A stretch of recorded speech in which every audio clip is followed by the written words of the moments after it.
पितृ हमारे पूर्वज हैं। वे भले ही अब इस संसार में नहीं हैं, फिर भी वे हमारे जीवन से जुड़े हुए हैं, या ऐसा कह लीजिए कि हम उनसे मृत्यु के बाद भी जुड़े रहते हैं।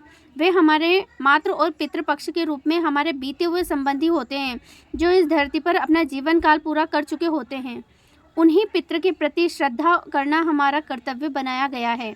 वैदिक शास्त्रों में यूँ तो 12 प्रकार के श्राद्ध का वर्णन आया है, फिर भी प्रमुख रूप से 5 प्रकार के श्राद्ध का उल्लेख किया जाता है, जो हमारे पितरों की संतुष्टि और उनके आशीर्वाद के लिए किए जाते हैं।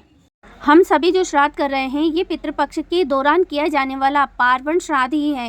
हिंदू धर्म में प्राचीन काल से श्राद्ध कर्म किए जाते रहे हैं। इनमें दान और पिंडदान शामिल है, जो पितरों को भूख प्यास से मुक्ति दिलाते हैं। जैसे बछड़ा कई गायों में अपनी मां को ढूंढ लेता है, वैसे ही हमारे द्वारा अर्पित पिंडदान पितरों तक पहुंचता है। रामायण में श्राद्ध के कई उदाहरण मिलते हैं, जो इसके महत्व को दर्शाते हैं। पितृ के आशीर्वाद से हुई दशरथ की संतानें।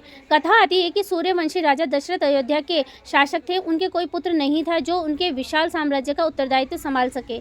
ऋषि वशिष्ठ ने उन्हें पितृपक्ष में महालया श्राद्ध करने की सलाह दी।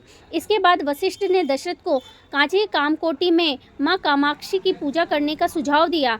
माँ कामाक्षी और पितरों के आशीर्वाद से दशरथ को 4 पुत्र प्राप्त हुए, राम, भरत, लक्ष्मण और शत्रुघ्न। राम ने मिथिला की राजकुमारी सीता से विवाह किया। बाद में कैकेयी की इच्छा के कारण राम को 14 वर्ष के लिए वनवास जाना पड़ा। सीता और लक्ष्मण उनके साथ गए। कुछ समय बाद दशरथ का निधन हो गया।